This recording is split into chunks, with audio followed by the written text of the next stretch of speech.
And in their special European strip, as the pyrotechnics and the fireworks or whatever it is clears over on the far side, it's Tina Stabia. This is decent continuity from the men from Newport. That time it was Carter. Penalty advantage being played here. Stabia with a cross kick. Well, it was just a little bit last semi-final, and Angus O'Brien, and that will do wonders. What he says, you listen to him. Gary there from Adiasi, who's made his breakthrough for Italy in recent times. Offside. Canali wearing 4. A member of that wider Italy squad. Level things up. The answer is yes. That's a lovely kick. I think it was a very positive Six Nations for the Italian team. I got to spend a day with them. They can make something happen here. Brodie Coughlin's got to get the first bit right. He's done just that. It's another penalty advantage being played here to the Dragons. Out there from Armstrong, and Irene Owen just threads the ball through, and there's a chance, and Anisi has got there. Tries Emilio, pushes down on the ball and is onside. The first try of the game goes to the Dragons. Yeah, fortune favours the Braves. They went to the corner. They had the penalty advantage here. Beautiful by Irene Owen. He gets a little bit lucky, deflection, the bounce for Anisi, but brilliant play. And Irene Owen is a special talent. He was training with the first team when he was about 15 or 16, and now he's a big part. He's certainly reacting in such a way, and Luke Pearce has responded as well, but he's blown his whistle before Leonard Krumov goes over to score what he thought was a try. But the tackle certainly late. Yeah, laid, lovely little kick across field. The Dragons have looked really comfortable. Anything direct, but when they got to that left wing, as you saw, they're under pressure, and it's Trula just puts that kick through. Now a yellow card. A lot of side entries around the knees. We have one there, crop roll on 1, and one over there on 7. Okay, not quite see it that way, but I'll look out for you. Hey? No, because you ripped the ball on the floor. I think that's a polite way from Luke Pearce of saying, I don't agree with you, but it's David Richards, who goes to the sin bin. +1 is here.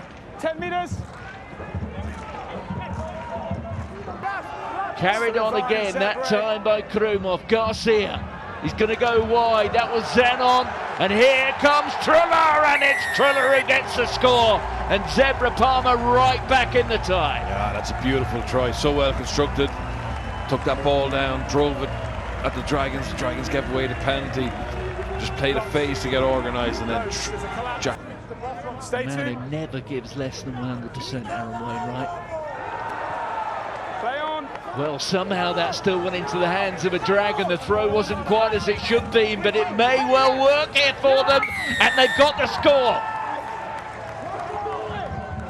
It was unorthodox, completely justified the decision to go to the corner with the score, but yeah, just I think Zeb got a hand to that in the air and maybe just lost concentration, thought they'd won it. Yeah,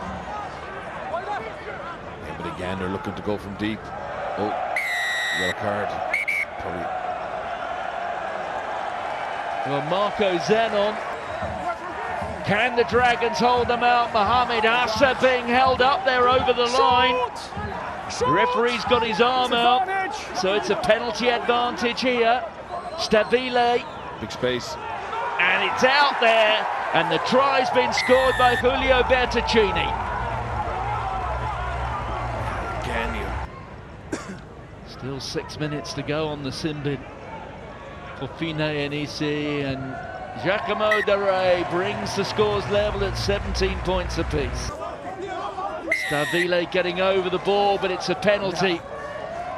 And surely this time, the Dragons will look to Angus O'Brien. Straightforward task, straight in front. Takes the Dragons up to 20. They've got 15 men back. They've got a 3-point lead. Correct. Just some of those Dragons players, just the resilience they've shown in their careers. I mean, winning is a huge part of professional rugby, and they found it hard to get those. But here they go on the attack now. It's an incredible tip of the hat to them that they've managed to find the correct key to unlock that door. And here they are, within half an hour of a European, a continental semi-final. There's Niall Armstrong. Carry forward, and That was good from Wyn Jones, the hero from last week. Tinas de Beer powering his way through. There is Pyer. He got through 2 men. He's eventually gone down. Now, can they get it through the hands? Ben Carter right in the thick of things. Here's Kenny over the top and he scores his second try of the night. But it was almost a Mark Spitz-Michael Gross dive, that was. Oh, fair play to Kenny. He spotted it at first. The Dragons have gone from their own goal line where they defended 2 lineouts in a row. Di Bartolomeo finding Krumov. Here's Daré. Powerful carry forward from Giovanni Licata. Well, huge kick.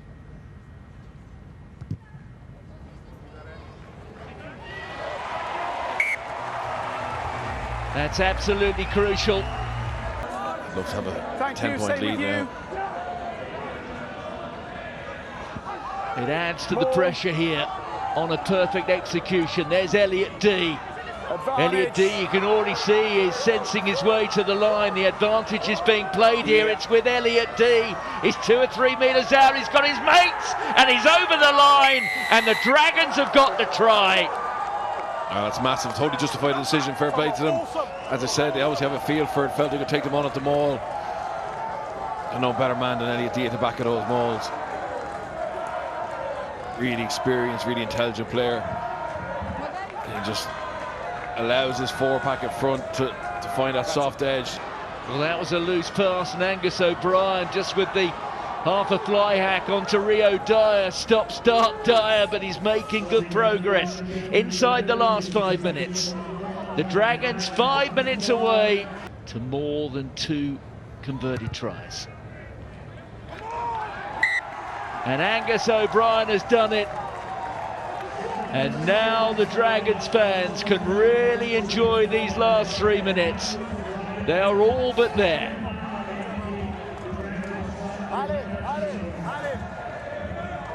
The dual playmaking axis of Tinas de Beer and Angus O'Brien really works well for Dragons.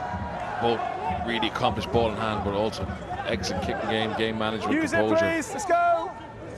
Been a big part of the Careful. Go 9. run in Europe. Morgan Lloyd, the replacement scrum half. Montemari's under it. That was a neat bit of skill from Jacopo Trulla. No! Wyn Jones been told to get back. There's Fusco with the offload. Here's the captain Krumov. It's a 2-on-1. And nobody will stop this now. Oh, maybe they will. Tinas de Beer inside, and Krumov has got the score. Well, Tinas de Beer worked incredibly hard there. But surely that is too little too late. It's the captain, Leonardo Krumov. Yeah, that's why it was so important Angus O'Brien got that kick. But here you see why Zebre are so dangerous. Just their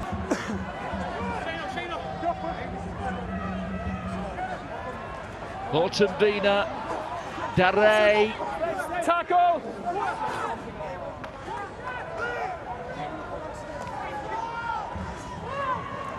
Another surge forward. We're into the red numbers at the end of the match. That time it was Mazza. Onside, please. There's Fusco. No! That was Giacomo Ferrari. Here's Hortenbina. Licata just pirouetting and powering his way through for the try goes Giovanni Quattrini. too little too late for Zebre, but you just saw the impact from their bench. They're really getting good carries there. Quattrini who gets over eventually, but yeah. Sorry, first time they've really managed to build more than right.